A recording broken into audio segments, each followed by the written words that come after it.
J'ai rendez-vous ce matin avec un personnage haut en couleur qui m'a pourtant demandé de m'habiller en blanc. Lui, c'est Amnon, le roi de la Madcote, la raquette de plage israélienne. Vous me croyez pas? Suivez-moi.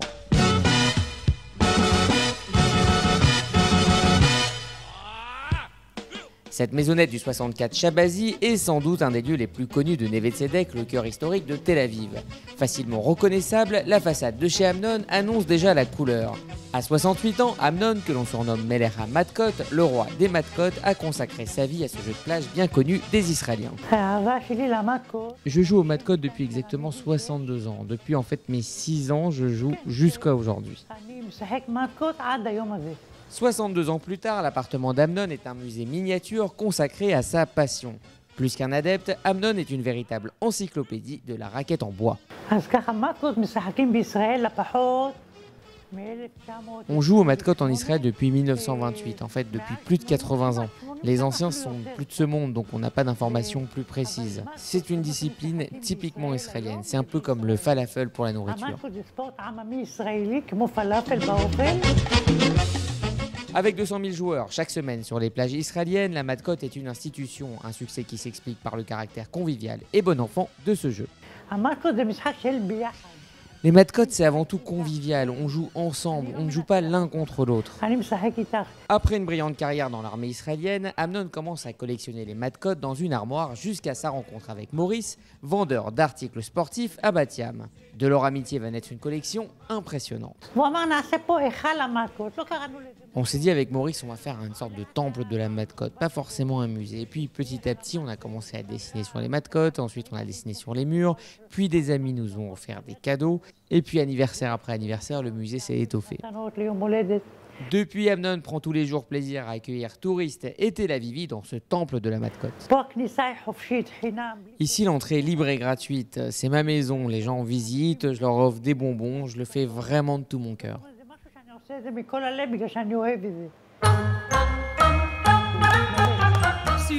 Entre deux anecdotes, vous découvrirez des Madcotes d'époque en bois, mais aussi en marbre, en céramique, en carbone, en laine, en passant par les Madcotes horloges et les Madcotes décorées par des artistes, le tout posé sur le clou du spectacle, la plus grande Madka du monde.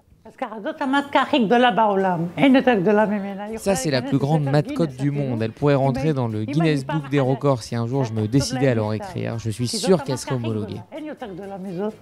Dans ce musée, toutes sortes de Madcotes donc, mais aussi de belles histoires. Ces deux grandes Madcotes appartiennent à un couple qui est décédé il y a à peu près 20 ans. Ils étaient un peu comme le père et mère de la plage. Tous les samedis, ils apportaient des sucreries, des gâteaux, ils s'appelaient Mati et Eva. C'était aussi de grands joueurs de Madcotes. On jouait ensemble à l'époque. Quand ils sont décédés, leurs familles m'ont apporté ces Madcotes avec ces dédicaces en souvenir pour que ça reste dans le musée de la Madcote.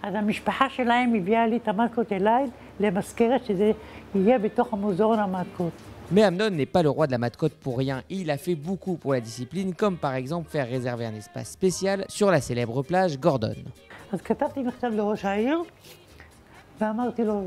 J'ai écrit au maire de Tel Aviv et je lui ai dit, comme vous avez accordé un lieu pour les danses de rue, pourquoi vous n'agissez pas pour nous? La mairie a alors créé un endroit avec des filets et des lignes avec des horaires spéciaux pour ne pas déranger les riverains.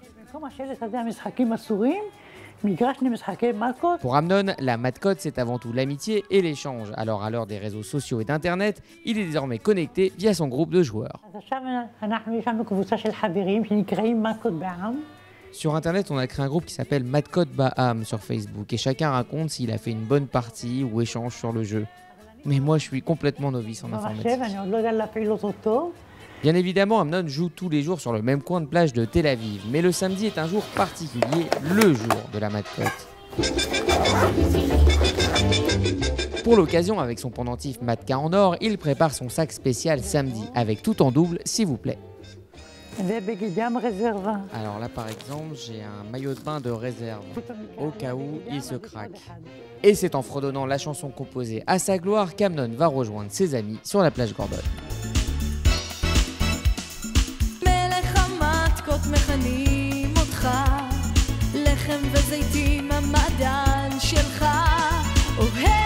Une fois sur place, il ne faut pas longtemps pour comprendre l'affection qu'ont les joueurs pour Amnon, à commencer par Maurice, son complice de toujours.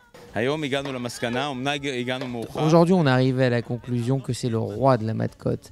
Il me donne la force de continuer, la force de jouer, de venir. Chez nous, la matcotte, c'est un art de vivre.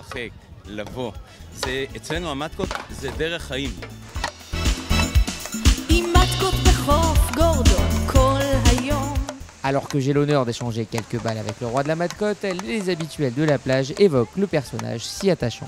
C'est le roi, le prince. C'est une personne la plus connue ici, sur Tel Aviv. Il y a sûrement des joueurs qui jouent plus fort ou peut-être plus longtemps que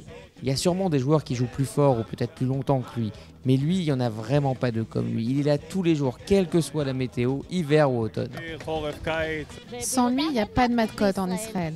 Amnon, c'est toute une histoire. Vraiment, c'est notre histoire. C'est le roi. Une fois la partie terminée, je lui demande pourquoi il m'a conseillé de m'habiller en blanc. On s'habille en blanc car on voit bien la balle. Noir sur blanc, on voit bien. C'est pour ça que je t'ai demandé de t'habiller en clair. Lui, il est en noir, c'est plus compliqué. Si un beau jour, comme l'espèrent tous les Israéliens, la matcotte devient sport olympique, Israël a trouvé son porte-drapeau avec Amnon.